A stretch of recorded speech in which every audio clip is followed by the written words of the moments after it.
Yes. Good evening, everyone. I'd like to call this meeting to order. Will you please rise for the Pledge of Allegiance? I pledge allegiance to the flag of the United States of America and to the republic for which it stands, one nation, under God, indivisible, with liberty and justice for all. Okay, Laura. Andrew Benson. Here. Doug Day. Here. Joseph Wetmore. Here. Edward Levine. Here. Katrina cannot make it tonight. She is spending one more night in wonderful Albuquerque, not by her choice. So she will hopefully have a safe flight back tomorrow. Having said that, we'll move on to our agendas, which are number 4, Lansing Community Library Report. It's in your packet.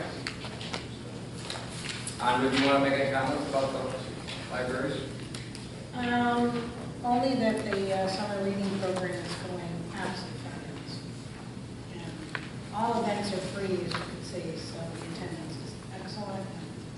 We have an extremely varied program. Many of my grandchildren are there. It's a wonderful summer. Good. Item number 5 is the Lansing Youth Services Report by Janice Johnson. It's also in your packet. That brings us to item number 6, which is the Tompkins County Legislator, Mike Sidler. Michael. Hi. I'll start in a second. But I'm going to tell you folks, you live in a great town. Camps are going well. Lane is at the orchestra camp right now. That was through town. That's going great.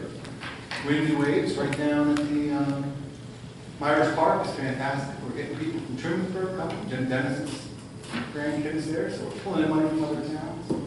And Avery has done the after-school camp, and that was great for Travis. So, and that's kind of through the county.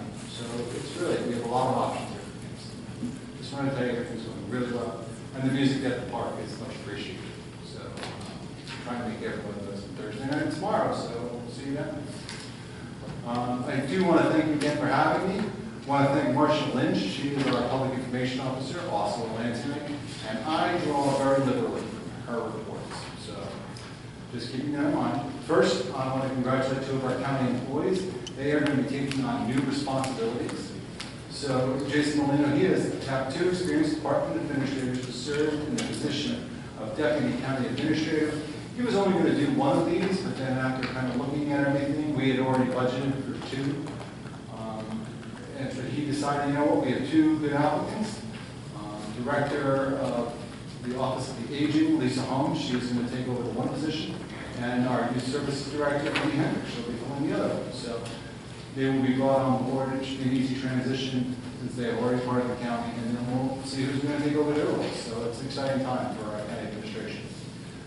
Cue the power plant news. There was a vote to strongly urge the New York State Department of Environmental Conservation to adopt more stringent guidelines when revising greenhouse gas emission standards for major power generators.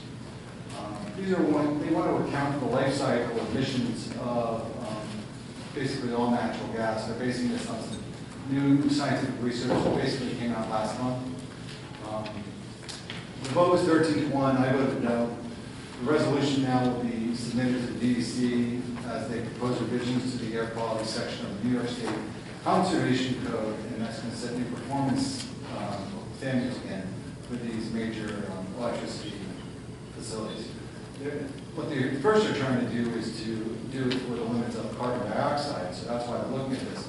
But the county is asking them to also consider methane, natural gas and methane, and the effect that has on the atmosphere. So the resolution states, this is important for our power plant in other ways.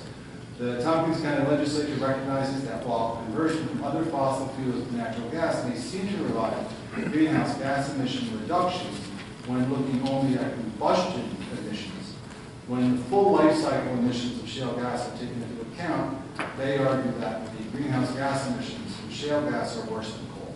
So obviously I asked the question of them, why do we ever switch from coal? And they're told this week, cleaner than natural gas. It seems like we're going backwards. And we've said, even Cornell says, if we cut our gas emissions in, we've cut our CO2 emissions in half. Well, they're making the argument that no, we really didn't, because, you know, the life cycle from getting it out of the ground and throwing it down a pipe to where you're going to burn it, a lot of that methane is released to the atmosphere. So they want the state to look at that and account for that. So that's where we are with that. I don't know if that'll affect the power plant. The power plant wants to convert one of the turbines to natural gas. Now, according to this group, Andrew Cuomo has already said no more coal after 2020. That's kind of why the power plant's doing this. But this group is saying that, you know what, no fossil fuels are going to be okay. But the problem, as I saw with this particular legislation, was there's no other answer in this legislation as to where they're going to get the power from. So it seems to me that they're really just pushing for us to get our power from Pennsylvania and Canada, and they produce it with natural gas. So, like I said, there's no good answer there, it seems to me, and with the closing of 9 Mile Point, which is nuclear down in New York City, the state's going to need more electricity, and the only place we're going to be able to get it from is feeding anywhere. So that's why I voted against it. The legislature unanimously voted to recognize the second Monday in October as Indigenous Peoples' Day. That does encourage the celebration of this day in a manner that promotes respect, understanding, and friendship, combats prejudice and bias, and works to eliminate discrimination stemming from colonization and acknowledges our history. This is very different from last year's proposal that got so much blowback and actually didn't get voted on. That one was actually substituted Indigenous Peoples' Day for Columbus Day. I would not have been on board with that, and a lot of people weren't last year, so it didn't go through. But this one, I think the day is big enough. I think we can celebrate both, so that's what we're going to do. And in other news, the legislature also approved a resolution to support immigrants and refugees who live in Tompkins County and maintaining that the separating of children and parents at the United States-Mexico border is inhumane. The resolution, now this one was a late substitute. One had gone through committee, and then this one came forward, and it was a late substitute, and it was really different. There were a lot of claims in there that I didn't know if they were true or not. I didn't know where the claims came from. And frankly, there were some dubious claims, such as, you know, they make the argument it's not illegal to be in the United States after crossing the border illegally. I don't know if that's true. I'm not an immigration lawyer. And frankly, it was kind of sprung on it, and I just didn't really appreciate that. That's kind of why you have to think. That's why you guys have a working session to kind of figure all that out. I would like to say that, you know, I still believe it was a bad decision to separate families, and that a different treatment of family units should have been in place rather than that separation. That's what they're doing now, so that's, I guess, what we're going to be doing moving forward. Legislature, I thought this was a good program that was brought to our attention. Local man, used to be a reporter, brought forward this. He had lost his daughter Sophie to suicide, so he kind of started this.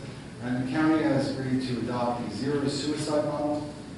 It's been endorsed by the Tompkins County Suicide Prevention Coalition, and the hope is to reduce the number of people committing suicides and committing to sharing lessons learned with counties to support a statewide initiative.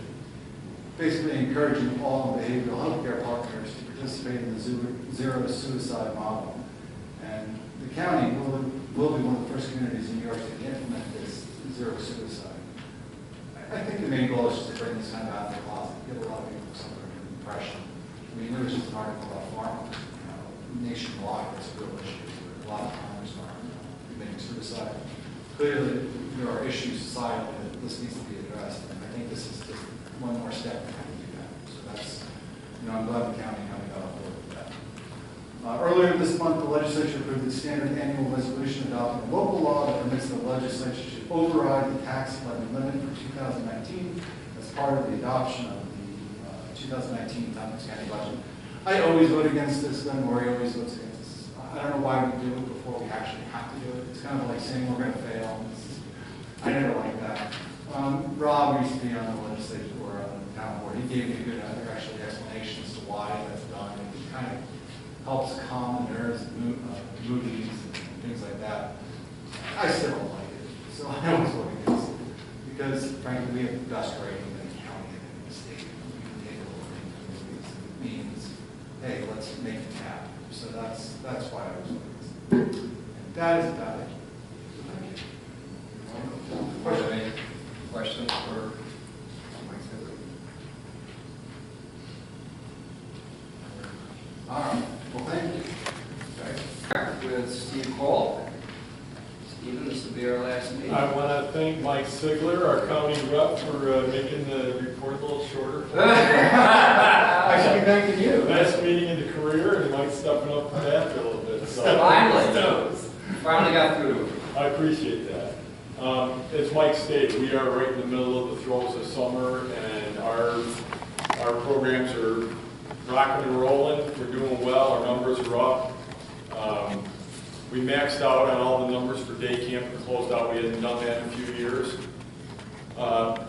Things are rolling along. We're planning in for fall. As Mike stated, the concert series.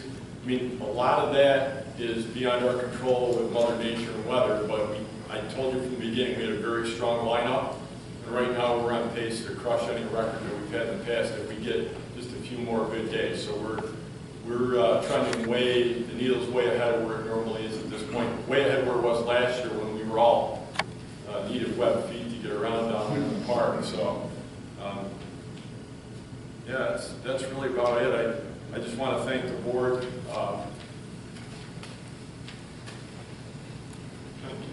Yeah, thank you. Thank you.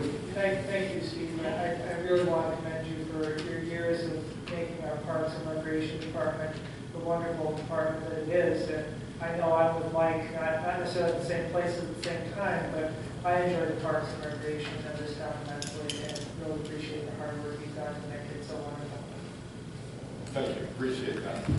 I'll ditto that, and I think that having such a diverse program with so many different kids and people, it just equals it out so that no matter what your social economic situation is, you can be a part of this wonderful program that the Parks offers. And many, many people are very appreciative. So thank you very much. Well, we've had awesome volunteers, and as I stated in Dan's article, he did a great job, but doesn't happen without him.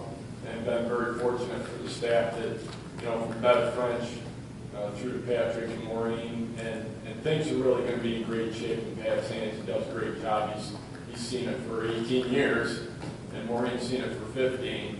And you know, having that kind of help, you know, makes me look better than I am. And I'll tell you, you know, the biggest thing are the volunteers that step up and help us to run programs with their kids, other people's kids, and doing it the right way.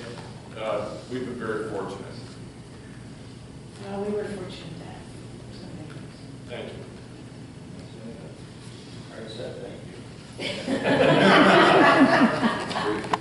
You don't have I'm not a man of little word. A couple of things. I don't want to use the word legacy because one of my favorite sayings is that the cemetery is full of forgotten legacies. But I think this applies to you in that on my tombstone, I wish they would say he tried to make it better than he found it. I think you've done that. You have definitely, when you talk about the highway department way back when up there on a gravel floor, that was your office type of thing, look what you've done now. And it's about the kids. I mean, you have tremendous compassion about the kids. You know, I think we've been friends for 50 years, but the kids, you know, and you reach out, that teacher, you have that teacher concept where you're always teaching, always involving, working great with the schools, working great with the library. I certainly hope this isn't the last year. I hope that you move on to a new chapter. I really do. Thank you. It has been a pleasure, I do say it sincerely, to serve with you these few years I've been on the board. Thank you. Thank you. Can I add something? Why not? You know, nobody can do as much as that department does with 3 full-time employees. It's impossible. So I think that Steve is too modest, and I'm going to out him now. He went to Hogwarts to train for this. We'll leave it at that. Yeah. Okay. Thank you. Moving on to our next one with the stuff we had. That's cricket. Good evening. Oh, good evening. You know, I don't get to be as lax. I hope to be around a few more years. I hope so. So I mean, I guess I just kind of echo you folks. I mean, I've enjoyed a good working relationship been nice the last several. We've done a lot of close projects together and things, and he's done a fantastic job, and I certainly wish him well in retirement, and I know we'll still see him around, so. It's been great to have him for a working partner for all these years, so thank you, Steve. We've been busy at it, of course. Surface treated 3.5 miles here in the last couple of weeks. Replaced a large culvert project on Davis Road. Got one going on. I know some people are maybe getting a little impatient. Weeds have been out of control, but we're getting there. We're getting caught up. So any feedback, folks, help where we're at it, and we hopefully in the next couple of weeks here we'll have the whole town done once. So feel that. Other than that, everything's going well. We're in full bore. I know we talked about adding a drainage project, last week at our working meeting, so I think everybody was comfortable with that. There again, we'll be getting some information out for some of those folks out at Hillcrest to make them aware of what's coming, and just make sure it's all positive feedback, which I think it is. That you and I have had different conversations with different people over the years for that. Hopefully, back over that, What are you talking about? What's happening? we're looking to put some storm drainage in along Hillcrest to make the shoulders and stuff a little safer. There's a lot of runners and pedestrians, so kind of something similar we did to Myers to hopefully enhance the neighborhood there and make it a little more safer for everybody. So that's another project and a thing. I guess the only other thing I got is obviously around Slate, you've all looked at Dave's letter after reviewing the bids there, so we hope that, and just I'm comfortable with the end result there for what we come up with. I think the end of the day, fit the bill. They matched up everything that we were looking for. The other couple bidders had a few things missing, some unsigned paperwork, stuff like that. So I think we're in great shape with that. We worked with Mark Disco before and had good luck and good quality stuff. So get to that point. If there's any questions, I'm pretty aware of everything that's involved with that. So that being said, anybody has any questions? A couple things. First of all, I'll open up to the board if they have any questions for Rick. And a comment. One of the things we talked about, and a lot of it has been through you, this aggressive program to try to bring the roads up to the 21st century. I mean, just imagine all these roads there's no shoulders on them. The dynamics nowadays, if people want to walk, they want to run, they want to do other stuff, we're trying to encourage physical activity, but we're trying to make it safe, and hopefully a lot more of these roads will be ended like Myers Road was. That was tremendous, and when they had the fireworks, people could walk up on the road, sometimes 5 to 7 feet wide, and safe, even though there's only one lane of traffic going over the buses. When you see Hillcrest like that, you see a variety of which ones that we discussed. You recommend certain ones can be done in the future, and we're working on that. Some can't because of the physicality of what they are, and so we're trying to do the best we can. And I thank you once again for pushing your guys. They responded in the past, and they showed us pride, and I'm very proud that they are part of this whole Lansing Highway Department. Moving on to the thing from T.G. Miller. It did come in at 1:30 today. I sent it out as fast as I could. Dave came back from Ireland, I think, yesterday. So my apologies for the last minute. The thing, though, that struck me talking today is that he felt comfortable with it. Hopefully the board's had enough time to look over. If they haven't, we can take a break and we can look it over. But his recommendation, Cricket's recommendation, to me carried a lot of weight. They were past experience, and this basically is for the material for the rate program, what it is. We have one more easement to do that, then we can start rocking and rolling on that one. But if you have any questions for him right now, or if we need to take a break later on and have, read over questions, I think it's important that we seriously consider this tonight to do that. Do you want to talk about it now, or do you want to talk about it later? It's entirely, it's scheduled for later, I understand that, but I also want to set the table that if we need timeout, we'll have a timeout. and reread it, do whatever you want to, and then we can come back and have questions. You'll be here for a while longer? Oh, yes. Okay. Okay, because like I said, I myself tried to put myself in the planning board's, or in the town board seat. Look, we just got this at 2 o'clock. And I'm not that presumptuous to think we just go through. I am sometimes presumptuous, but not that presumptuous to think we can do this. So I want to respect the comfort zone of the board also. So if we need to go into a discussion about that openly, we can do that. So I guess we'll go about later once we move things along. Okay? Okay. I have nothing else at this point, but I'm sure we'll have some discussion later. All right, and then I guess the only I'll chime in is obviously I got with a couple of you, we discussed some budget stuff, trying to get some more stuff together, but anybody in the meantime, feel free to reach out.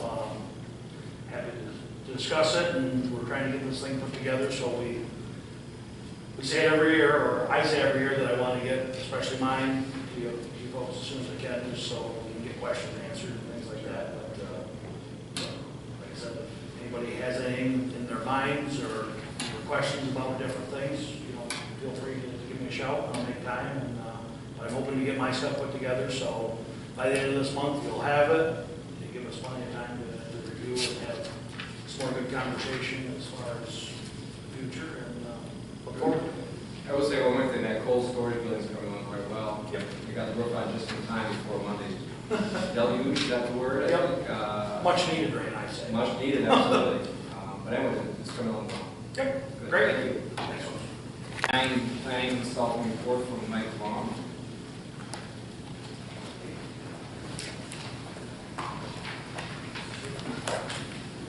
I believe you all got a copy of my little update, but as you can tell, we're actually, I think tonight we're kind of culminating some of our projects all together at the same time, which is usually how development happens. You put pieces in place and then they all kind of mature at the same time.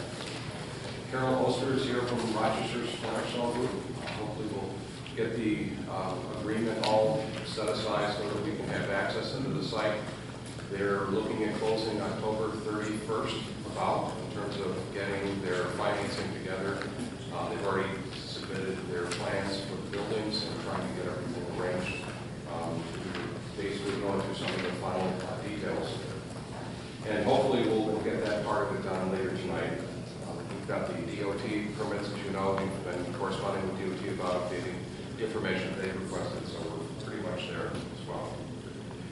The next big project is the sewer agreement. Again, with the partnership between Cuba Orchard and Jack Young, I think, putting together a project with the village of Lansing, the town of Lansing, and the village of Cuba Heights. I think it's really a cornerstone project for the town of Lansing. So we're getting close to putting all the pieces together for that as well.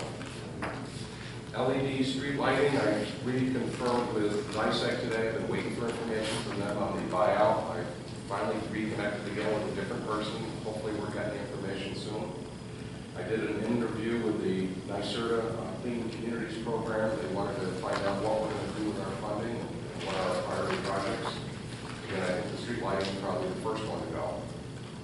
TCAT, as you may know, we've been trying to set up a meeting on site at Village Solar. We have it from Monday at 10:30 in the morning. We're going to go out at Village Solar and take a look at an appropriate location, put a bus stop either on Warren Road or hopefully within the complex itself.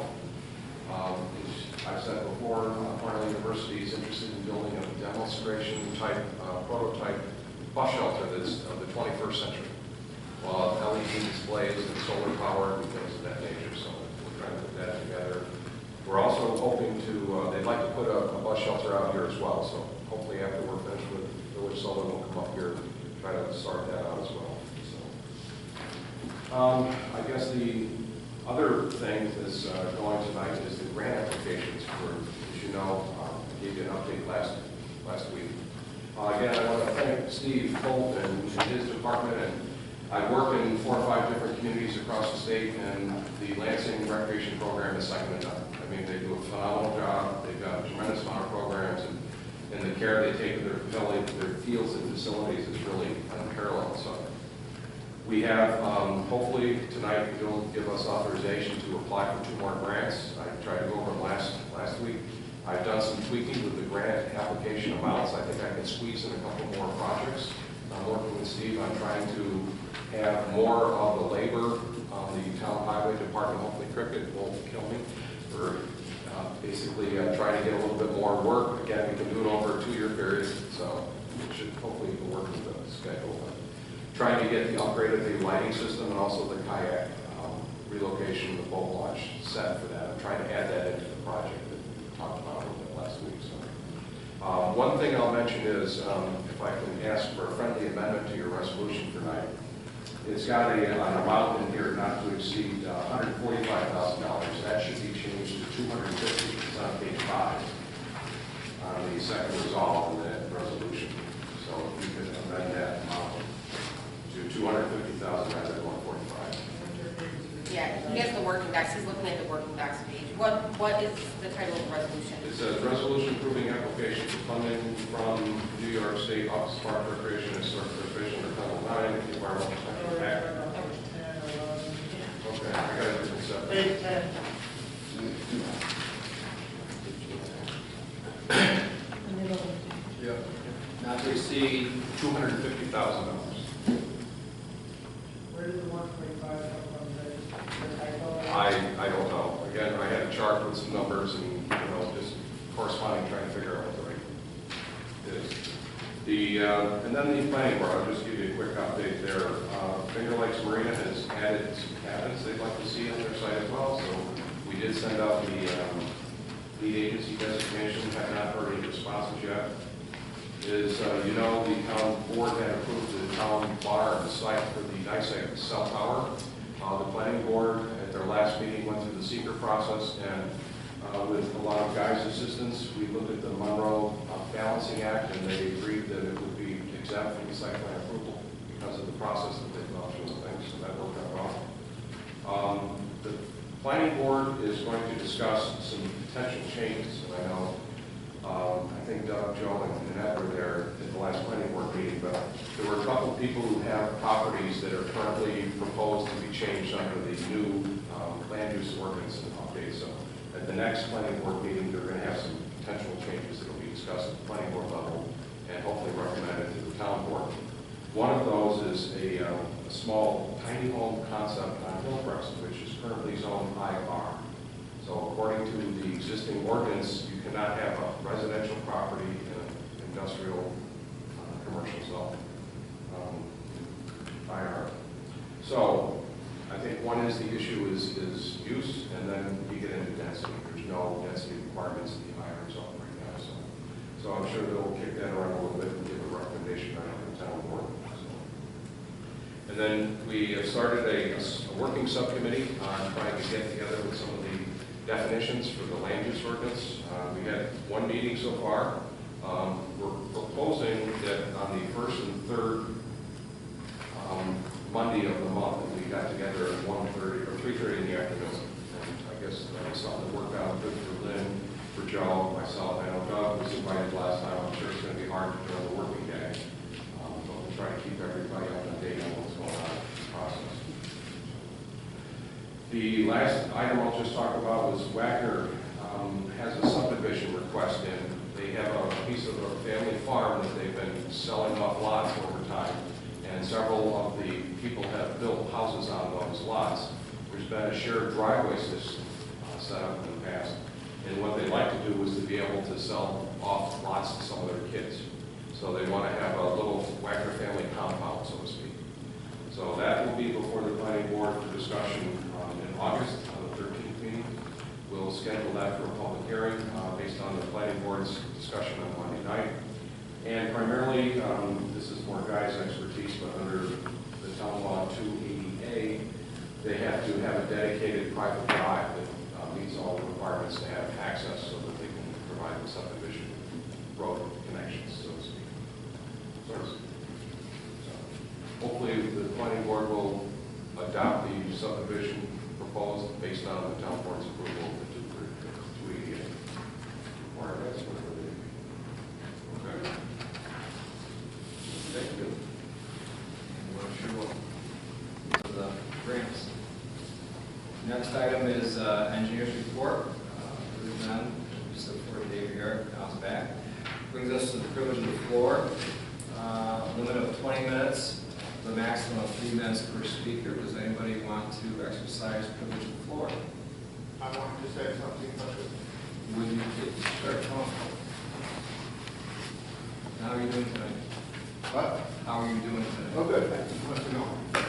Hey, I left you all a pamphlet for the rest, but I didn't expect you to read it, yet, so I'm talking about that today. But what I wanted to talk about was what I read in the Lansing story 2 weeks ago about they want to change the power plant from coal to gas, natural gas. And that there would be like 30 to 60 trucks a day going there to power the plants with natural gas. And I was thinking, if there's 60 trucks a day going to the power plant, there needs to be 60 trucks going the other way. You have 120 trucks a day going in and out of the plant.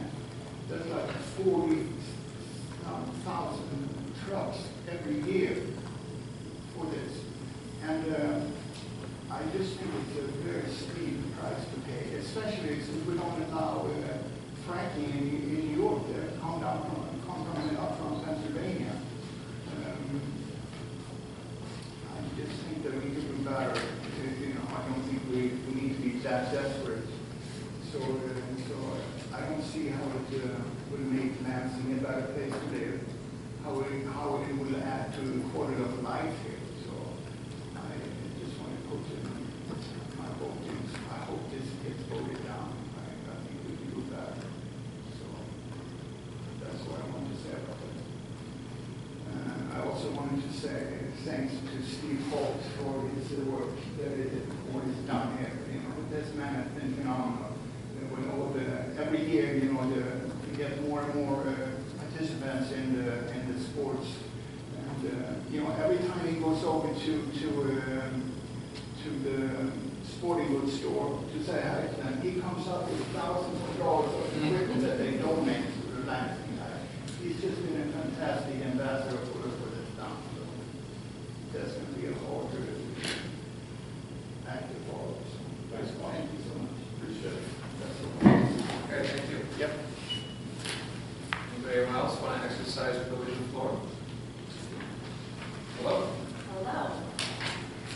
So my name is Rebecca Lobenheim. I live at 1 Beacon Lane. I have a husband and 2 daughters. We're at RC Buckley. I'm the modified varsity cross country coach and the head varsity girls track coach. And I also am really excited about our new Lansing Liking track and field program that we have going through the Parks and Rec Department. It replaces a few other camps that we've done in the past, and it's been really successful and exciting. So to piggyback on what everyone else has said, it's one more way that it's been exciting to see our community's youth be involved. I want to thank all of you for your time and efforts, but I do want to take this time to formally thank Steve and to congratulate him on his retirement. He deserves profound thanks to the role he has played in so many families' lives, including the support and mentorship that he's offered me personally, and the incredible opportunities that he has afforded my children and countless others through his outstanding leadership of the Parks and Recreation Department. So I do want to take some time to say that. I'm here because of some concerns I have, really questions, I suppose, that I'd like to pose to the board just for your consideration. The questions are after reading the Lansing Star article published last Friday regarding the potential for the town to create a public works department in place of a Parks and Recreation Department. I recognize this is just one article. I'm sure you have lots of thoughts and plans. I'm just not aware of them, and many people I've spoken to aren't either, so I wanted to pose those questions to you in hopes that you would take them under your consideration. So the first question is just, what is the reasoning for eliminating the Parks and Recreation Department when it is such a tremendous asset, as we've spoken about in the town? Families from other towns come to Lansing specifically for its programming here. Families move to Lansing, including mine, knowing that there is such a rich set of programming. I am not under any assumption that you are eliminating that programming. That's not what I'm sitting here saying is going to happen, but I am just curious about the decision to change the way things are set up right now. Given the number of families that are served and the huge amount of work effort that we've all acknowledged here tonight that is involved in recruiting volunteers and organizing the programming, I am curious how the town is planning to accommodate the fall schedule and beyond. Pat and Maureen are amazing, but that is, you are down 33% of the workforce in that office, so I am just curious about that. And I'm curious about what the transition plan is, as I'm sure many of my fellow community members are. The article might have been incomplete, no offense, Dan, whatsoever, but it did indicate. Someone read it. You know I always read those. It did indicate that the proposed Department of Public Works would manage, quote, water, sewer, highways, parks, and building and grounds maintenance. This might just be an issue of semantics, but it doesn't include the words recreation. And we obviously have all talked about recreation a lot, so I'm just curious about what the town's specific plans are for organizing future recreation for our community members, particularly the youth. I would ask that you consider holding a public forum for discussion before this very large shift from a Parks and Recreation Department to a Department of Public Works takes place, should it take place. The Parks and Rec Department hosts programs that are really part of the glue that binds our community together, and I think it would be a shame not only for the public to not be fully aware of the potential for upcoming changes or upcoming changes, but also for this town board to move forward without considering what I know are many strong opinions about it.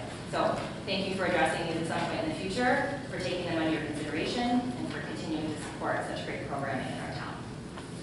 Thank you. Anyone else want to have exercise the need for? Can I just thank Steve, and I want to put this in a different perspective in the fact that my kids went all the way through Lansing sports. And the recreation department, just like the Lansing School District does, it teaches the kids what passion is, to have a passion for something. And with the diversity of it, the kids have a chance to find their passion for something.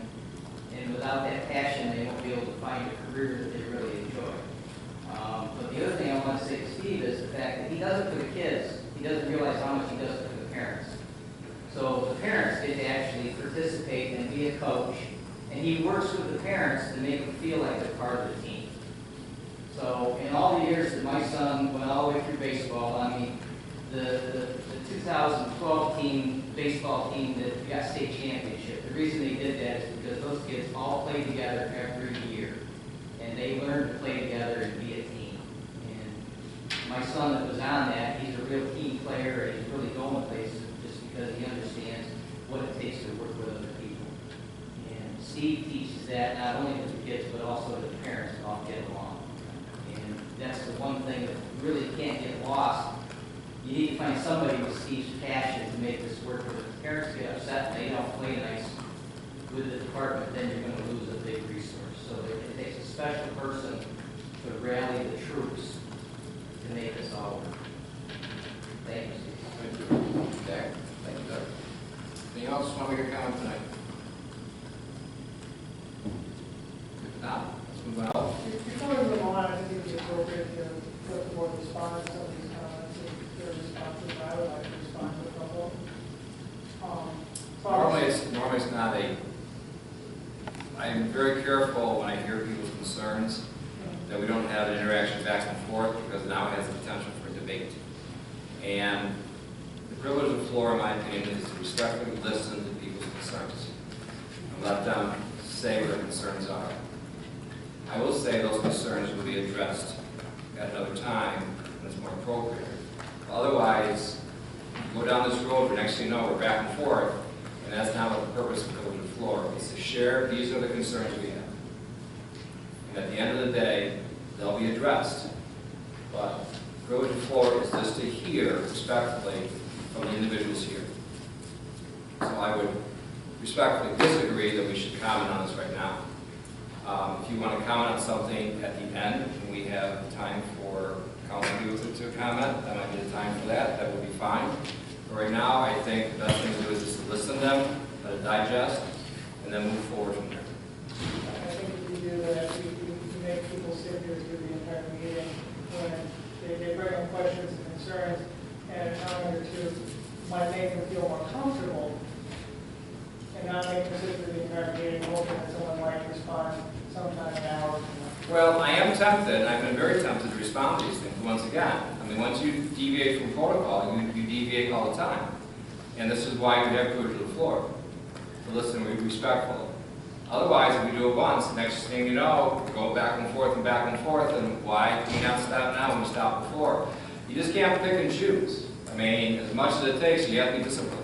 I I watch other communities, it doesn't have to be a back and forth, it can be privilege of the floor, and then the council responds, so that people feel like they've been heard, because council actually can say, yes, that's a good concern, I want to work forward with it, and things like that. I think it makes people feel more heard if they don't get a stone silence to their comments. Is that a- responses? I I think- know it works in other communities. I understand other communities, but this isn't other communities, this is Lansing. In Lansing, we're going to do it this way. At the end of the day, if there wants to be a comment, if the Lansing Star wants to ask anybody's opinion, that's fine. But right now, once again, we're moving forward. So we're going to item number 12. Resolution authorizing the issuance of a $312,081.23 bond anticipation renewal note, number 2-18. I'll move the resolution. I'll second it. Any discussion? What's the 23 cents for? Just how it turns out. Do I get to back my dollars to the public? There is information here also. This pertains to the Warden Road sewer. This is something that comes up again at the Barnes too, the bond anticipation renewal notes. There is a detailed description in here. What it basically pertains to, as we do with a lot of these barns or a band, as we'll do like First Water District, for instance, Great Road, Consolidated Watershed number 4, and this one sewer. We have options of what the financing will be. And sometimes the barns are so low that what happens is that we just simply renew them. So in this case, it's a 2.2% is what the interest rate is. It's going to mature August 7, 2019. So one more year-ish. Maybe that's where the 23 cents comes in. Nothing further. Laura? Angela Benson, Yes. Joe Bates, Yes. Joseph Wetmore, Yes. Edward Levine. Yes. Yes, Katrina's not here. Item number 13, resolution approving and adopting the 2018 Myers Park Master Plan, authorizing grant applications. And we have a secret to go through also. Katrina's at the Old Town Plaza Church Street Cafe, in case you want. My conference call. Oh, I told her to have dinner at Las Cuentas, but she had already got it. I'll move that resolution. Second, with the appropriate changes. Yes, the change to. Are we going to the speaker separately, or? Well, we should do the secret before you call a vote.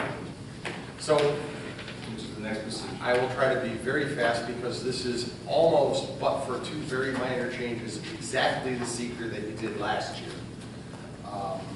Most of these improvements are things that are designed specifically to augment and protect water quality in the lake, such as building a riprap wall to prevent erosion of the stream bank, things like that.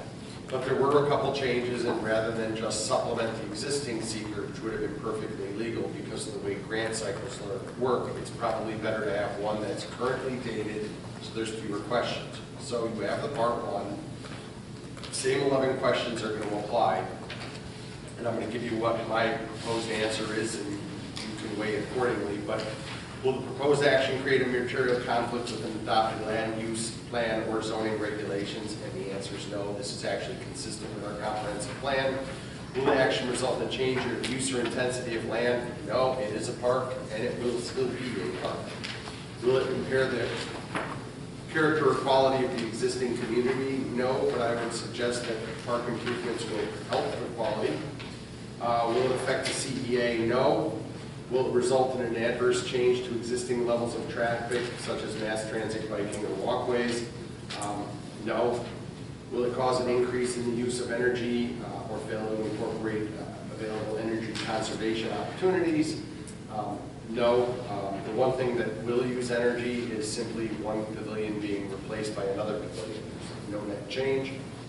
Will it affect private or public water or wastewater treatment supplies? No and no. Will it impair important historical, archaeological, aesthetic, or architectural resources? And again, the answer is no. We're actually improving an aesthetic resource. Will it result in an adverse change to a natural resource? No, we're actually protecting the lake. Will it result in an increase for potential for erosion, flooding, or drainage? No, we're actually protecting against erosion. And will it create a hazard to environmental resources or health? And my proposed answer is again, no. So if you agree, a negative declaration has been embedded within the resolution to adopt those findings. Part one, question two, does the proposed action require permanent approval or funding from any other government agency? Are we applying for a grant from somebody that isn't on this list? For adopting the master plan, no. For the grant approval, yes. County Health Department, DEC, Army Corps. Who's the grant funding agency? State of New York, there's the Department of State and the Department of Parks, Recreation, and Historic Preservation. There are two different grant applications.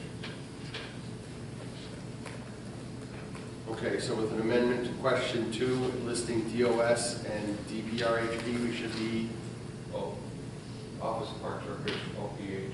oh, yeah, oh, okay, I wrote a D, sorry, Parks, OPRHP. Recreation, Historic Preservation. Yep. Okay.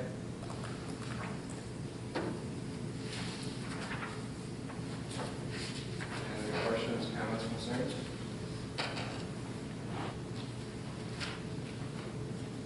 We're all comfortable with this then? Yep. Now the secret has been reviewed. We will vote. Okay, I have Amber that motion, who's second? I'll second. Okay, Amber Lansing, Yes. Doug Day, Yes. Joseph Wetmore, Yes. Edward Levine. Yes. Item number 14, resolution approving application for funding from the New York State Office of Parks, Recreation, and Historic Preservation for Myers Park and Salt Point Park. Does there have to be a secret for this one also? No, it's included, but this particular program had a very specific form of resolution that required references to particular acts or statutes, so I thought it was safer to have just a sort of a redundant duplicate that followed their form, so it didn't get caught up in being combination. And you did need this specific language for this application. Right, it was one of the things they suggested, that here's a sample and this is what we want you to do. Since we were doing more than that, including updating the master plan, I figured it would be better to have one that was nice and simple, that met their exact requirements verbatim. I'll move that with the 250 figure instead of 145. I'll second it. Any discussion? Laura? Amber Benson, Yes. Doug Day, Yes. Joseph Wetmore, Yes. Edward Levine. 15, resolution approving Milton Meadows roadway development agreement and plan. Can I just suggest a friendly amendment, and whereas on 11, to add that not only will we be granting permission for building a road, but to install utilities in a location that will ultimately be approved by Cricket. Because the plan is on a dedicated highway, we run the utilities next door to the highway, and we need to include utilities as being able to get to the facility and up into this with the town center. So with that one amendment, I let you then proceed with this. Before we move that, we have Carol Oster here and Philip Burrell. I'm sorry, I didn't hear you. Philip Burrell. Thank you. Bill Borelli.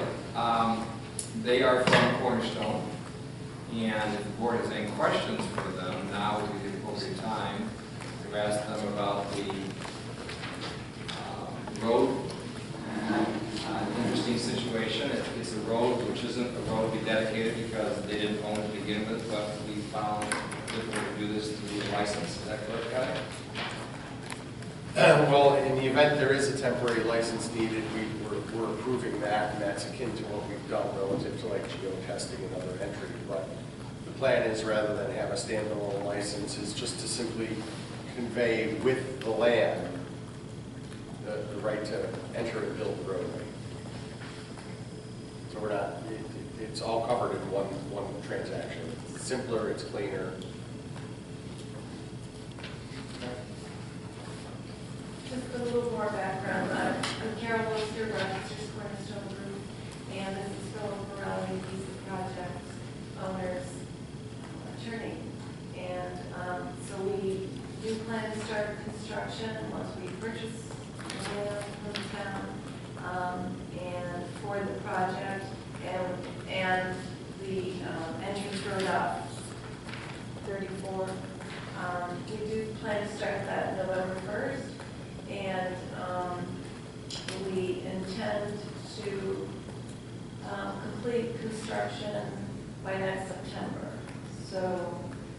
a quick period of time, and we have submitted our 10 building permit applications, 1 for the community building and 9 apartment buildings.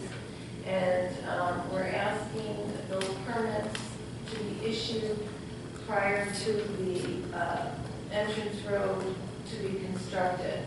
And we're also asking that CFOs are issued building by building starting in June, once we've dedicated a portion of the entrance road or perhaps all of it. So we anticipate being able to complete the entrance road here by June next year.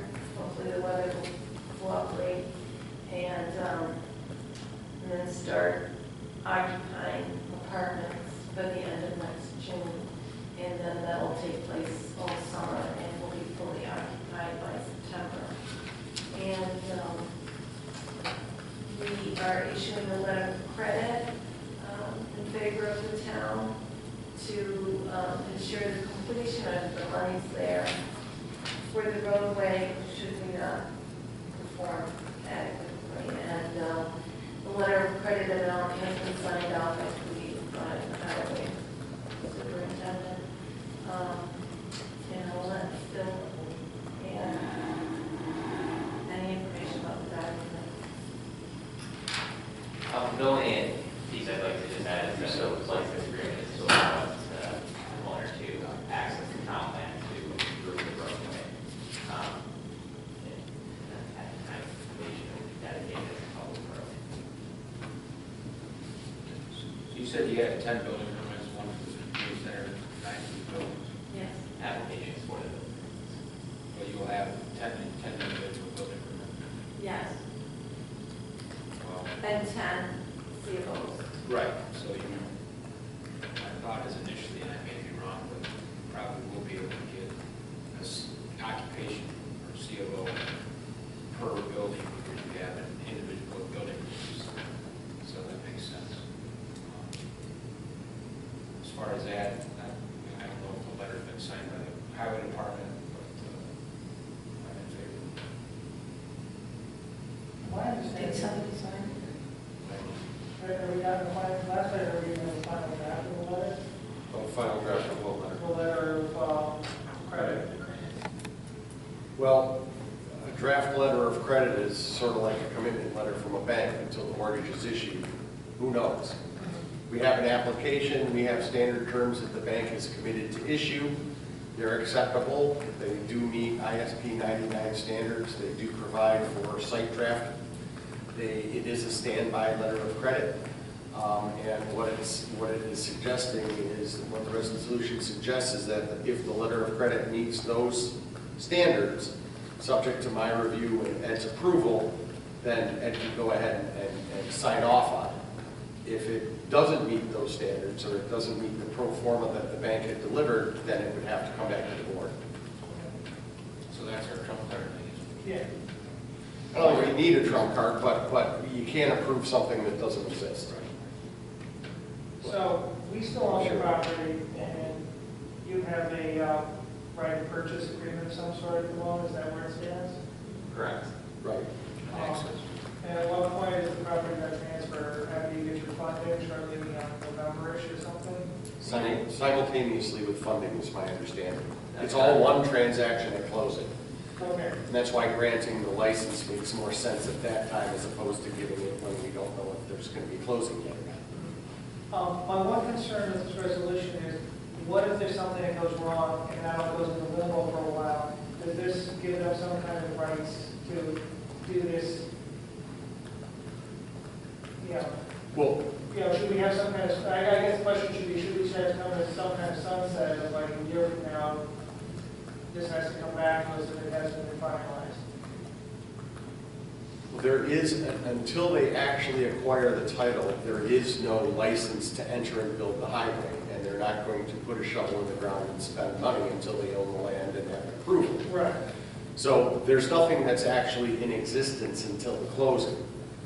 In the odd event, or in the event that they did need some kind of, they wanted to start construction early, they would have to get the terms of what we were going to add into the deed put into a standalone license. Not an easement, a license, so it would be revocable. And the town could approve or reject that. The basic terms of it are known. But my guess is, and you guys might better speak to this, is that they're not going to enter the land or start making improvements until the closing. Right, but what if the closing gets pushed off? Does this thing just get pushed off? Is there some point in which the deal falls apart and the town can turn around and do something else? Or are we left hanging with a deal that's sort of halfway committed to, and we can't back out because we agreed to too much? That's what I'm concerned about. I hope. Okay, well, let's relate it to something that might be a little simpler than all these moving parts. If you put in an offer on a house and the closing doesn't happen, what happens? You go back to the original contract, declare time of the essence, and then it dies. So our remedies in the event of non-performance are set forth in the underlying purchase agreement for the land.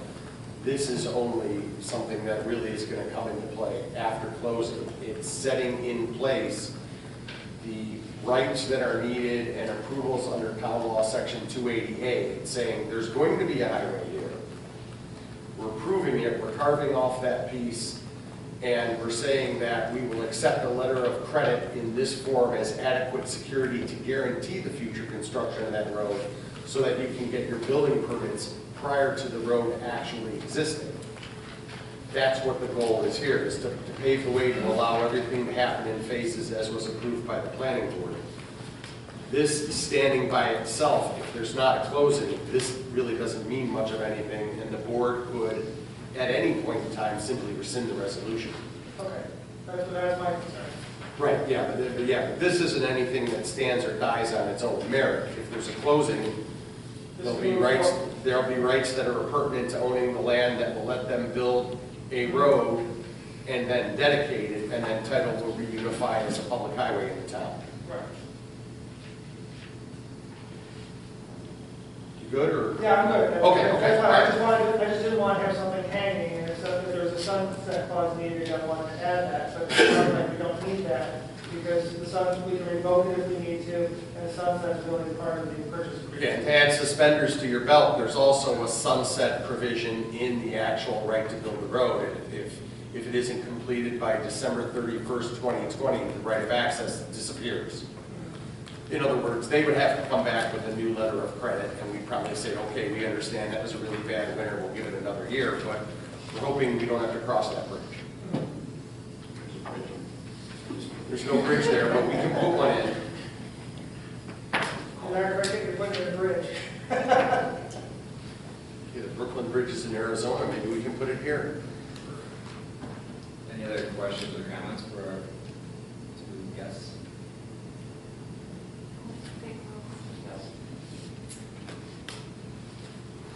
Someone can make a motion.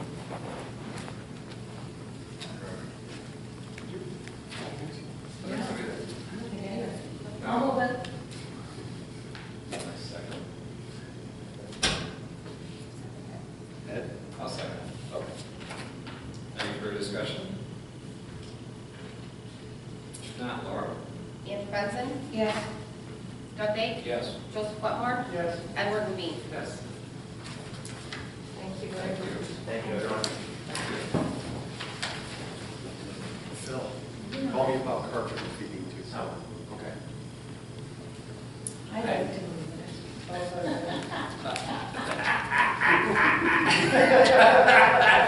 You want to run over there? Sure. I mean, it's not There's not a lot of science. debate on this one?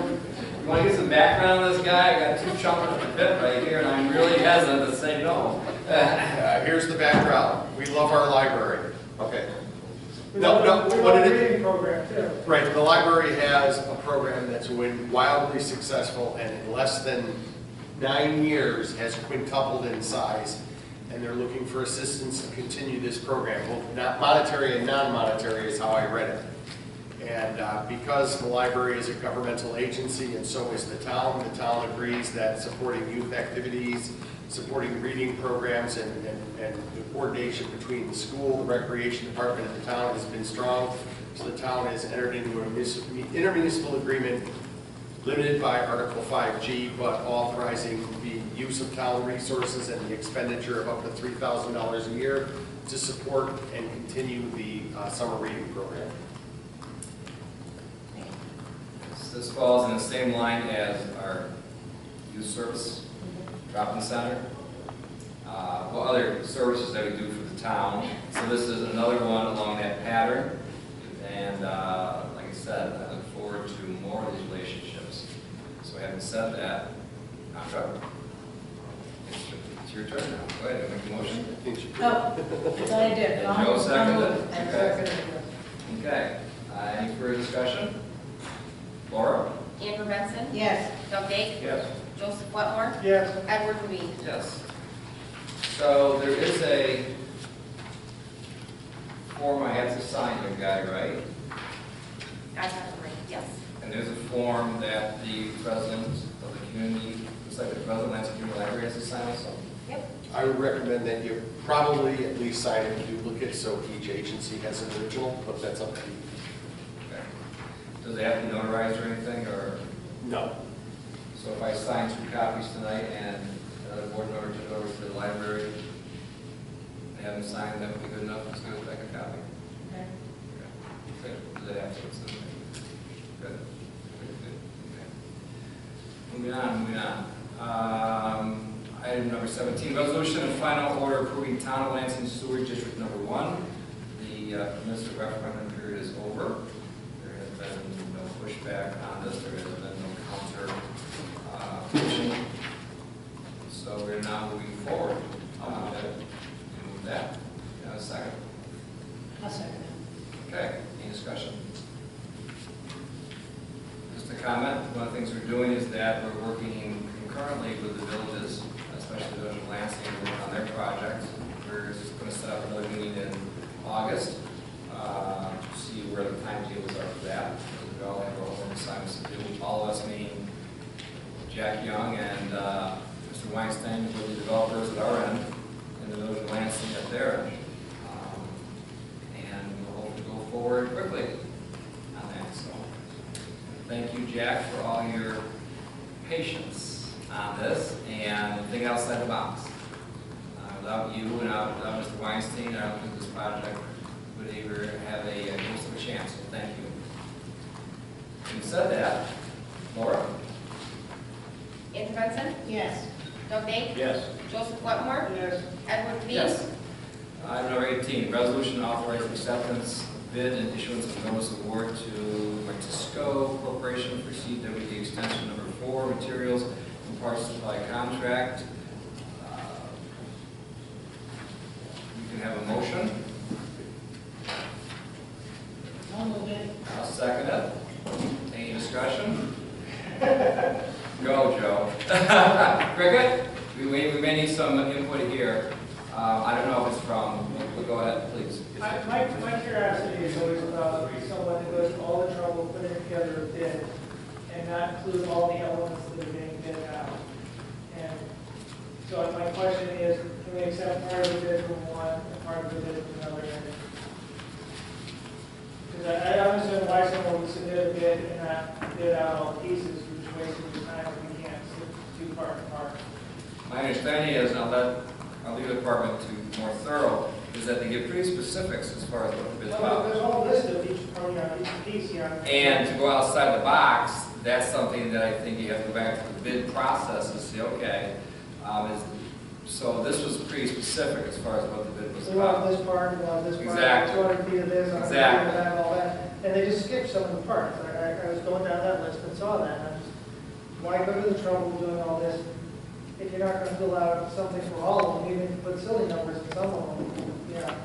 So, It is actually remarkably common that I happens. know it happens. I can't explain it. When you have to submit a non-collusion certificate and you cross it out and submit proof that you have authority to do business in New York, that's a disconnect on levels I really don't understand, and it voids the bid instantly. You have to submit a non-collusion certificate. Even if the town was willing to say, geez, we've overlooked that, there's a state law that says, no, you're not allowed to. So stuff like this happens. I can't explain it. As far as there's a mythology that when you do public bidding for procurement or public work purposes, that it's illegal to segment the bid, that it's illegal to bifurcate it, it's illegal to, and that's not actually true. What is actually prohibited under the statute is irrational segmentation. So if you buy widgets every single month and you let out 12 contracts on a monthly basis as opposed to compiling them in one single annual bidding process, completely wrong. If we were to, for example, say, well, we're going to let one contract out on the pipes and one contract out on the other appurtenances, the comptroller's rules say, no, you can't do that. If there's a rational line between the two, such as a common example that Office of General Services does when they're doing a project that's, for instance, an east side and a west side of SUNY Geneseo, two different projects, same college, but on different, they'll bid one side of the campus differently than the other, the distance between them being a proper and rational basis upon which to say, yeah, it's sort of the same project, but it's two different things, it's two different locations. So there are boundaries, there are places where you can make a rational split that's perfectly justifiable and consistent with law.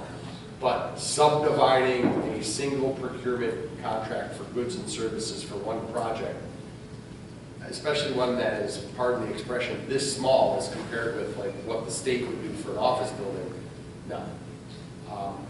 There are ways that we could have done this as a best value contract and split up individual pieces, but given the amount of materials that's being procured, the cost of doing that, and the cost of managing that, and the risk and liability you can create when someone feels that they were treated disparately, it just doesn't justify it. Single sourcing for a single project where timely delivery of goods is probably the most important factor. Get it from one reliable source and had some of these other people submitted bids. I mean, splitting the bid was what, less than $400 was the difference? 392 bucks. 300. The bidder that fully complied was only $392 more expensive, but they're mobilizing and delivering 2 weeks in advance. And the bid that was $392 less was the one that didn't submit the non-collusion certificate. So it's a, it's done. There's, you know, and Dave, before Dave made those decisions, I know he talked to Cricket, I know he talked to me. There's not that many suppliers in this part of New York that can compete because the transportation costs for delivery are so high that if a company's located in Springfield, Illinois, they're not going to compete. So we got 3 bids. That's more than we usually get. This is not the first time this has happened. It happens constantly. And it's sad because here are the rules. I mean, we got to follow the rules when we apply for the grants. We got to follow, I mean, the rule, once again, getting back to this, the rules are rules. You can't deviate one than the other, as sad as it may sound. You know, that somebody else may have whatever the reason. It's like, my understanding is pretty explicit what they ask. So it isn't a matter of, well, let's go with this guy instead of that guy for whatever reason. And I also trust Dave Herrick's integrity. And he's painful sometimes when we've had hostile meetings with people who didn't get the bids, and he's saying, and we also say, as a group, saying we support his decision, he followed the rules. But you're right, and it's a good point to bring it up, but at the end of the day, yeah, I understand that. I also understand grade school. I was told you got to fill out all the answers on the test bank. You got to put your name in the name slide. You got to put your seat number and sleep out, or it doesn't count. And you know, that was a long time ago, and I still remember that. you know, tests have changed nowadays. You take enough answers until you get 75% stuff. So I understand, and it's good to have these questions, but at the end of the day, once again, I respect Cricket's advice, I respect Dave's advice, I respect our attorney's advice when we do these things, and it's unfortunate that maybe somebody overlooks something. They're not the ones that overlook something. All of their stuff explained to me exactly what happened and why their decision. And that was all clear. What wasn't clear is why would you submit half the bid? I had a public works project in Seneca County. We got 6 bids and not a single one complied. It had to be rebid. You want to talk about frustrating, but You don't have a choice. Right, it happens, so we got one, and it was, if you look at overall factors, it was actually the best bid. It was a known contractor that we've worked with before that's gonna bring the product here 2 weeks earlier than everyone else, and they're able to comply with instructions. Those are good signs. Yes. Are there any other questions tonight? The only thing I'd chime in on it too is it was nice because the pricing actually went around $7,000 below engineer estimate too, so it's kind of nice to see a little savings already. How's that? Good. Any other questions or comments, concerns? Yeah, we got a lot of stuff from people who don't read Lansing, New York at the top of our website, and they think that we're Lansing, Michigan. And I got a phone call from a guy who wanted me to help convince the governor of Michigan that his company should help them. You have those connections? Evidently. I don't know. Okay, Did we move the resolution? we're in discussion now. We're waiting for, to give Laura clearance so we can go. Yeah, it was moved. Yeah, it was moved. It was moved. Okay. Second. Laura? Andrew Benson, Yes. Doug Day, Yes. Joseph Whitmore, Yes. Edward Lee. Yes. And budget modifications.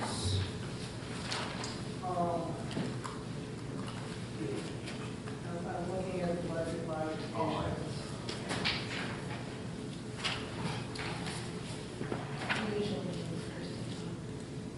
Does my hand? It doesn't really make. Oh, okay.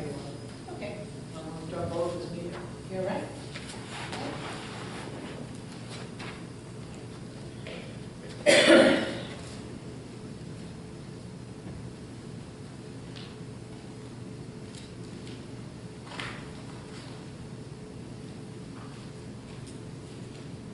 You don't see that one yet for the beef fund, that next month, that's 93,000, right? Yeah. See lime dust in there, which I must say, was nothing but wonderful compliments at all South Point, which you guys did down there. Beautiful. Is that motion sensor in there? No. Not at all.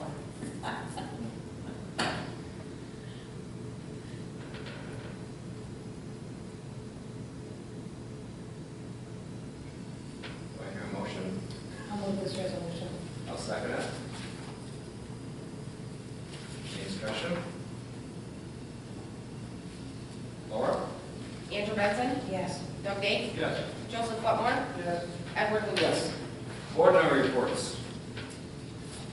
First of all, Joe, I'd like to lead off. Thank you, by the way, for when we did that walkthrough of the teacher there. One thing I was going to mention while Carol Oster was here is that the intent is for to be a crosswalk from Milton Meadows over and to have a, what would be blacktop walk or something put in Sounds good. down there, so from where Woods Edge Road is, to be blacktop, so they could walk down to the parking lot to get to the building of safety, so when TCAP picks them up. Once again, I think Mike was gonna be at that meeting, I don't know if you can attend I that. don't know the plan. Good. I don't see So- that, Well, and thank you, because we've got the pavilion waiting in the wings, but more importantly, they had that discussion where they can put that. Maybe they split the difference, maybe they put it at the other end, I don't know. We're flexible, we need 48 feet. Yep, I got that on my phone. There's two things that we're talking about. One is Milton Meadows, or not Milton Meadows, Village Solar. We're gonna get a bus stop somewhere. Somewhere out of this meeting, we're gonna get a bus stop, we're gonna stop having people standing in the snow and slush and stuff, because we got a lot of people there. We need a bus stop, it needs to be somewhere, and we've got everybody standing on the ground, and we're gonna figure out where the bus stop goes. That's one thing. And then we're tagging on to that, where to put it over here. And since you've got the barbecue thing going, but it hasn't been placed yet, we have time to maneuver it around so that TCAT can stand there with us and figure out how their bus stop interacts with that. And if we have to move over a few feet here and there to make it work for everybody. So it's a good time to have that discussion with them. And we're gonna get this all solved Monday morning. Let's hope. With this walkway, you're just talking about, Imagine a walkway from, first of all, having Woods Edge Road moved over 22 Okay. feet, so we're aligned to Milton Meadows, so you don't have to touch Mrs. Hilliard's land. We don't move the road over, getting back to what you alluded to, we don't move the road over in until they start working, and they get the building permit, they cut the check. They don't cut the check, nothing happens. We don't move the road over until we get the check. So we've already spent a lot of money designing that. Well, and that's where this grant comes in also, which is nice, Right. but also the materials, yes, you're right. So we have started spending money on the road, we have to. Well, I understand that, but that's all part of the risk. Having said all that, with that walk, the crosswalk comes across there, at some point close to there, then they'll be walking down through the grass. That's where they'll have some sort of blacktop walkway or Is it something. a walkway where you're just crossing the road? Or? No, you have the crosswalk from the road going over, let's say where the Woods Edge sign is right now. Okay. Then from there, that goes to the parking lot, so at least they can walk on a hard surface till they get to the parking lot.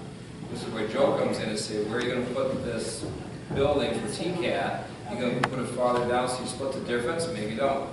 I know it's not that far to walk, but that's something that Michael and Joe can come up with TCAT, say, where's the best spot for this? And granted, if it's another 50 yards from the walk, so be it. At least they can walk there and get picked up, because I don't think that TCAT is going to go into their facility to do that. You can ask them if they're willing to drive into their facility. They're willing to, they're willing to entertain it.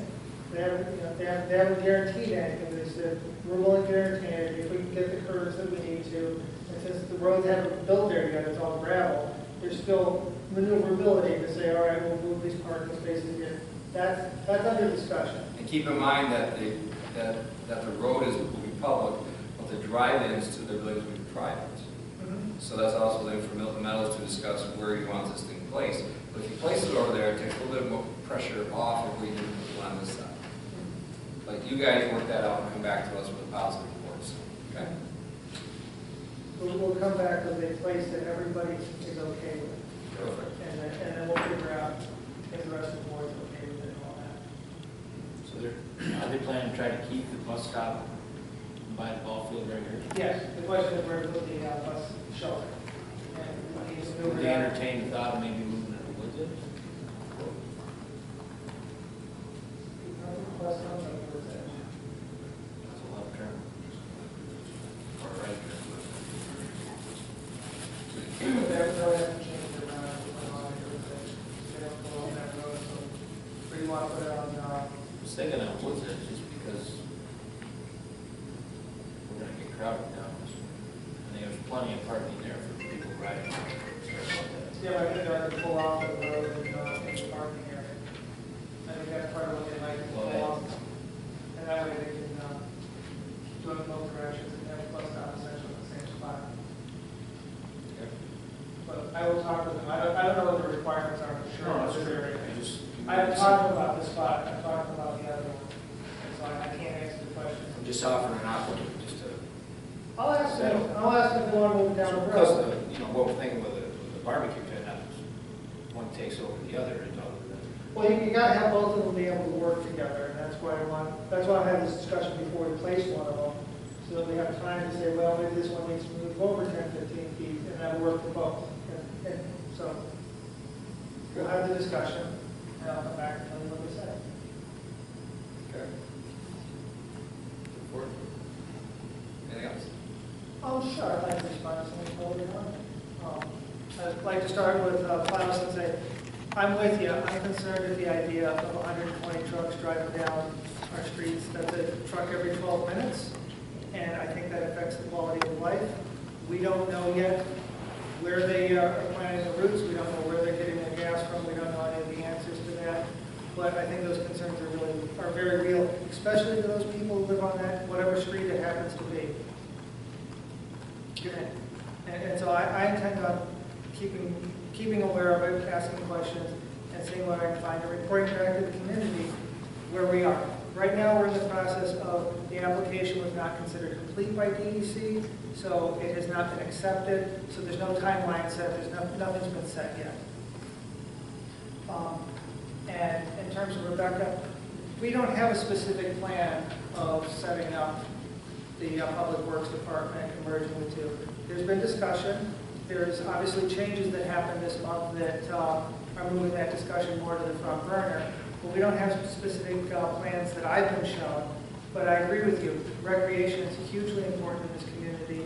I I know the Parks and Recreation Department has been very successful in bringing multiple different kinds of community out for different kinds of events. And I don't want to lose any of that in a reorganization. And I'm going to be looking to make sure that we don't lose any of that. What I've been seeing is a lot of work between the Highway Department and the Parks Department, and they've been working really well together and swapping people back and forth. And so I see that they're working well together. So I'm encouraged that that's possible under one leadership. But I want to see more plans and more discussion. And I agree with you, a lot of the public discussion, at least giving the public a chance to input, because it affects everybody. Okay, anything else? I'm good. The two committees I go to are covered by the library report and the Lansing Youth Services. But I also wanted to say to class that I happen to agree with you also. And I guess I just can't understand why we are so slow on renewables. Why there isn't a huge push to close a coal-fired plant and just really get on with wind and solar, which I just read about Ireland. It's a tiny little country, but it's a lot bigger than Lansing. But they are going to be something like 75% renewable in about 10 years, using only renewable energy. And I thought, whoa, isn't that wonderful? And I can't understand why we're so slow. Not just Lansing, but the state is trying, but I don't think we're doing it fast enough and taking it seriously enough that it's a possibility. So I happen to agree with you. And piggybacking on Joe, the idea of a public works department was just thrown out. You know, it was not like, oh goodness, let's do it here, and we did it. You know, we turned left and we did it. No, it's something that's might be a possibility and might not. So, but I'm very happy you came and made your comments. Because I think whenever the public can come and tell us what they think, it helps us a lot in our decisions. Okay? Well, the committee I sit on was covered by Michael Long and Joe, I'm a liaison to the planning board, so enough said there. Klaus, I think it's pretty early to figure that we'll be doing that, the same thing with the power plant. I guess my thought with that would be, you know, naturally, I agree with the renewable thing, except I think there's a bridge that's got to be there, and is natural gas the bridge. At this point, if we don't get natural gas via pipeline, we get it via truck, but we're still getting natural gas from somewhere. We're still getting electricity from a natural gas fired plant somewhere. How does that? I mean, it's still being made that way. It's the most efficient way to make it at this point. So, I mean, I'm not saying I want it. I don't want to see more trucks in town. We got enough trucks from car dealers, quite honestly. And you get that road's a testament to it as you drive down in the winter and your tires are bouncing all over and you're spinning your tires. So we don't have any resolution on that, but I do agree. I don't want to see more trucks running down the road. That's a lot. Just to make a small comment, I understand, as I understand is that Lansing, they have upgraded the lines, so we don't really need a power plant. We're still getting natural gas. Someone's making it with natural gas. You know, and that. But I think you're right, we don't get an awful lot of electricity from this plant. No, I don't think they're producing anything in months. No, they have last couple spikes when they were up and running. Their peaker plant, they intend to make a peaker plant. But I think there's two different discussions here, and I think the discussion that we really need to think about is looking at the quality of life here in Lansing, and that's where the trucks come in, both in terms of 12 trucks or a truck every 12 minutes, and as you point out, they're pretty heavy on the roads. And it's one thing when they're beating up a state highway, because we aren't going to find money for Cricket to fix that highway. But if they're going through town roads, now we're going to have to pay to fix those. And that's going to be expensive on our part. You know, that's true, but you look at the logistics of it, they're going down state road. we'll find that out, we'll find out where they're getting it from.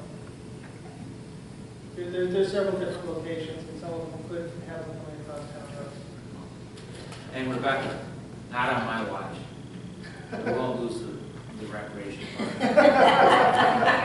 Just wanted to be here. And the fact that it wasn't mentioned was probably just, well, parks and recreation seem to go hand in hand. So, that's Jeff. That's a form that says we won't get rid of it. Anything else? Oh, I found out one of your grandparents. Congratulations. Congratulations. January, maybe about two. Yes. I can give you hints on how to be a good grandma. Wow. Many, many honored. times. I'd be Many honored. times. Just spoil a little. You spoiled the first few. After there's already 30. Step in line, you take a number. That's right. Who are you? So I guess we'll comment tonight about the power plant. This is one of these discussions. I said this before when they were doing the upgrade from Elbridge down to Auburn for the new core power plant. They talked about running a pipeline and going electric. Maybe that's what you're alluding to, boss. Most of that one's a new core steel mill because they run on electric. And I said at that time, look for reasonable, obtainable goals. I still stand by that 5 years later. Reasonable, obtainable goals with the transition. It absolutely baffles me that we're trying to convert the power plant into an 18 megawatt, 75 acre solar farm, and it's not done yet. Personally, if I was the governor, this would be my poster boy. I would be all over this. What a great opportunity to have something that has the capacity of the wires. Because when you look out there, and we've had a lot of solar farms come through, you put the inlay of the vacant land, then you put the inlay of the capacity on top of it, and those options drop dramatically. One of the areas was across the street. And when they were only going to lease instead of buy the land, I said, why do that? I said, you need to have skin in this game with everybody else. So once again, the capacity is there. Why that isn't done now, what, 2 years later? Absolutely baffles me. If you want to show how things convert from coal over to electric, here it is, right there. Not to mention that there also will be an increased assessed value in the pilot program. I've been told about $1 million a megawatt. Well, this year we're going to lose another $10 million because of the power plant. And next year we'll lose another $5 million in assessed value. So you look at the next 4 years, or this 4-year period, the first year on my watch was $10 million we lost in the shops of Ithaca. Last year, $25 million from the power plant. $10 million this year, 5 more. That's $50 million. Cumulative just for that, okay? At $30 a tax rate, that's $1.5 million of tax revenue we've lost. Wouldn't it be nice for the school and for the county and for the library and for fire protection in the town to have that money? But you know what we do? We build like crazy in the south, and the rates don't go up much because we're scrambling as fast as we can. Like I said tonight, like one developer told us, what you guys do in two months took us 2 years anyplace else. The fact that Carol Olster tonight when I was talking to her says it's remarkable in 14 months where we've come with these things. We're scrambling as fast as we can as far as this stuff goes. Is natural gas the bridge fuel? I don't know. Now I'm hearing NICEX saying that the compression issue is not an issue anymore. Well, the schools might have a different say on that because they're at the end of the line. I don't know. I guess that was an issue at one time. Maybe it's not an issue now. Maybe things have changed. All I know is that there's certain issues out there. It always seems like Lansing's taken on the chin. None of the other towns seem to be affected by this. And what really gets me about this natural gas issue is other places get to hook up and we don't. Either one or the other. If this is such a terrible thing, abolish it right now. Turn the valve off. Everybody. Or come to some reasonable, obtainable goals so that you can move in that direction. Because you're going to hurt people. When people's pipes start to freeze, 2 years ago, the average temperature in February was 9 degrees. Never got above freezing. When people's pipes start to freeze, they don't say please and thank you anymore. They're going to get hostile. So let's take care of the people first. We can do this other stuff. Once again, an 18 megawatt plant that's been 3,000 homes. Where is it? I'm waiting. I support it. But it only hurts Lansing. That's what really upsets me. Now, getting back to this issue, direct power plant is not going anywhere. So this is the one thing I love. I wish I had a dollar for every time I said this. If I could turn rumors into electricity, we would never have these discussions about natural gas, solar, whatever. I mean, because human nature is that if you don't know the answer, let's fill it in with the worst case scenario. Because that way, if it happens, With the rumor though, Ed, I came to you asking a question. and I'm not pointing fingers here, I'm just saying in general. People come and they say, well, okay, we don't know, so it's got to be this, or it might be this. So here's what the deal is that rec department will be going full steam ahead. That's not going to change. This concept of a Department of Public Works has been going on for years. It's not anything new. But what it does is it consolidates your workforce so you can move from different people. We are blessed to have Cricket and Patrick and Steve. They work well together. You can't say that of every other municipality, where a lot of them, the walls come up, this is my turf, that's not my job, that's not my job, the union says this, we can't do that. We are service-oriented, and we do a very good job. My question is for the next person going in there, what's your vision, whether he or she, what's your vision for the next 15, 20 years? What's your vision to enhance this? I don't want to have someone come in and just plug and play what Steve's done. I want to see what the next vision is also as far as that goes. We've already started moving that direction with the Department of Public Works with the B licenses, which allows people to plow snow. We have a custodian has a B license now. We have another worker has a B license now. Anybody in the rec department is probably going to have a B license now because they're interchangeable parts.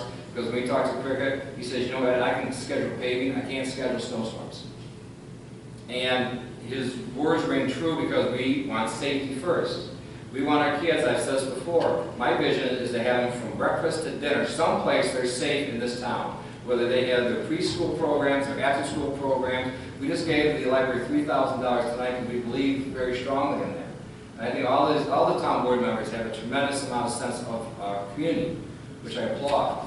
So as we move forward on that, it's not going anywhere. I'm very happy to say that the cross-country portion is not going to be affected this year either.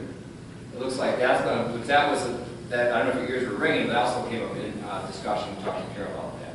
And we're going to try to preserve all these things as we move forward. I think we can enhance and not trade. So no, the direct department is not going anywhere, like I said, as Doug would say, not on my watch, no. So it's not like we're going to take from here and move it over there. We're going to see where this thing goes in the future. We're going to consolidate, as we talked about before, online registration. Tremendous idea to do online registration. I think you mentioned that before, other people mentioned that before. I want to go ahead and on my app, I can do that. Your generation does that. You're like app crazy, which I applaud. Dinosaurs like myself take a little bit longer. But having said that, that's going to take a tremendous load off that office also. So as we're evolving, moving forward, we're going to enhance. So I'm sorry we had to wait so long to do this, but I strongly believe that the approach to the floor should be you talking, us listening. And anytime you have my phone number, anytime that you have a concern or anybody else, please send them to me. Please, I'll be happy to meet with them. Or anybody else in the floor. Guy, do you have any comments? Nope. Okay. Hey, Ed, before you go any further, if you don't mind, I didn't get what you were saying. What is your opinion about these gas trucks? I'd like to hear all the details first. Okay. Before we go on. I just, maybe I'm slow, but I just... No, I'd like to hear all the details first, how we go on to this, what the proposal is.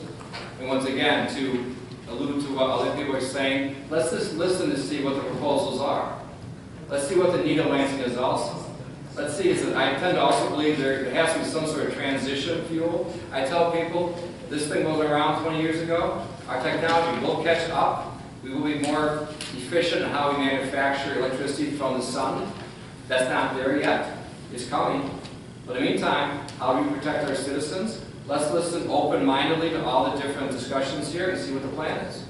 Okay, but the problem with that is that the company out there, the power company, they have applied for a permit to truck this gas over there. So we need to have an opinion now.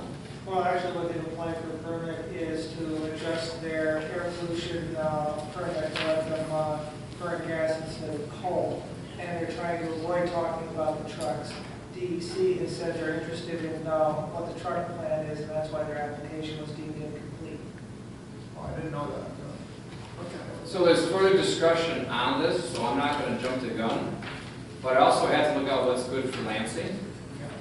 I'm open-minded. Oh, good, well, I try to be open-minded too. You know, yeah. So we'll see where this goes. Okay, no. A couple more quick comments. We'll talk about budget at our working meeting. The working meeting is scheduled at the Lansingville. Is that correct? I haven't moved on that. My understanding is, pardon me? I have it here. My understanding is not available. So if you do want to look it up, you might want to make that phone call to Alvin. Alvin seems to say different things every time we talk to him. You want me to reach out? That would be good, because I get told it's available, it's not available, it might be available, and... Last time it was unavailable because of the water. No, he goes back and forth, he says it might be unavailable, he can't guarantee it's available, it had problems, and then it didn't, he doesn't know what's going on. Right, let me get That's, some, that's why we moved here, is because we couldn't guarantee everybody had a fast charger.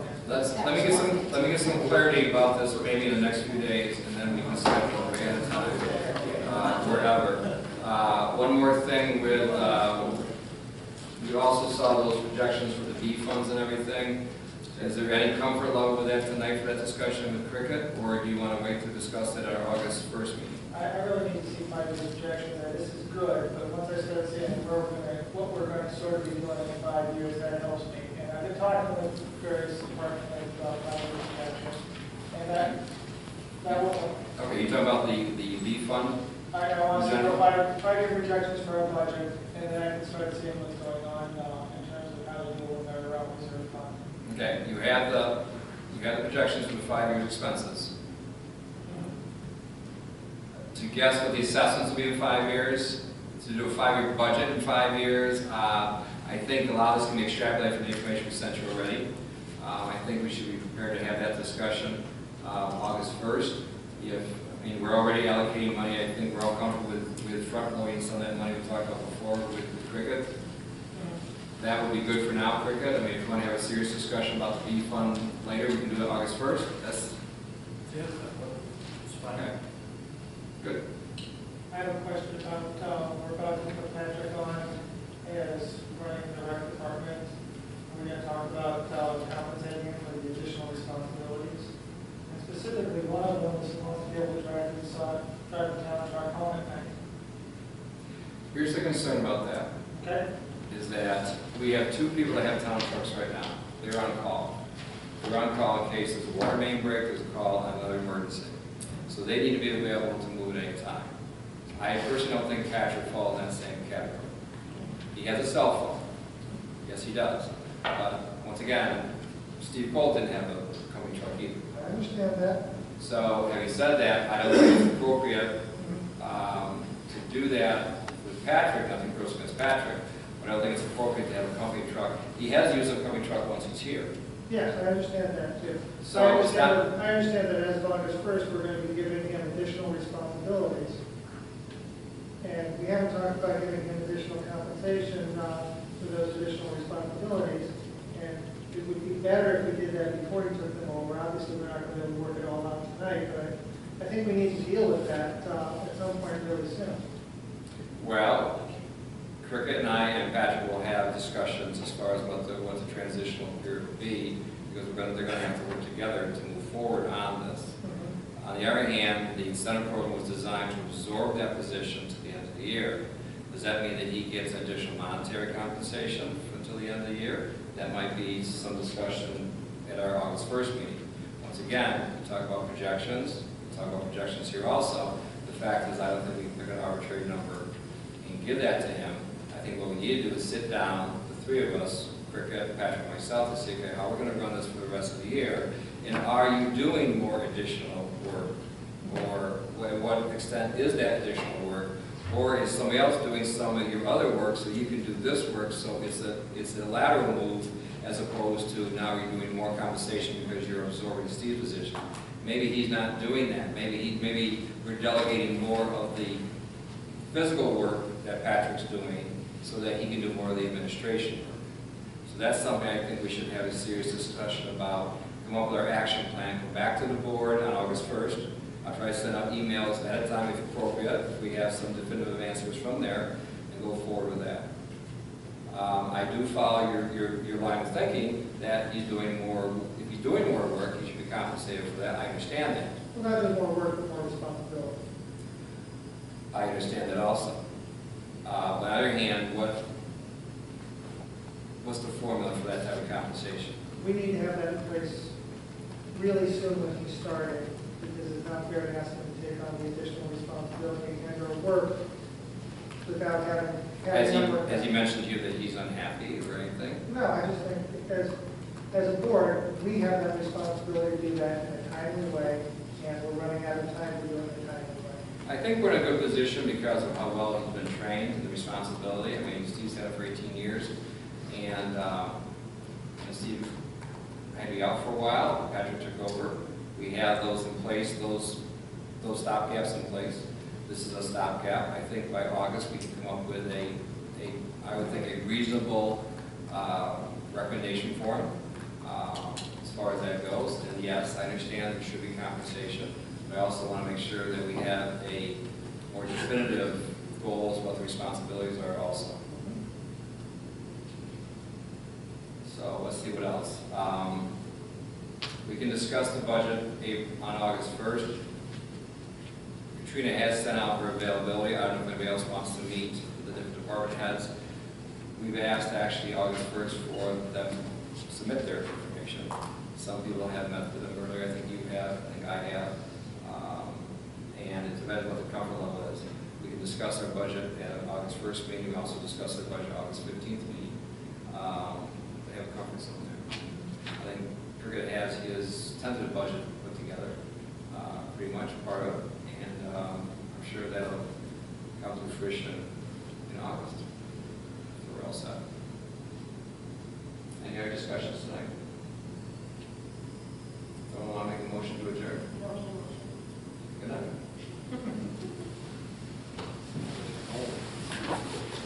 I need to.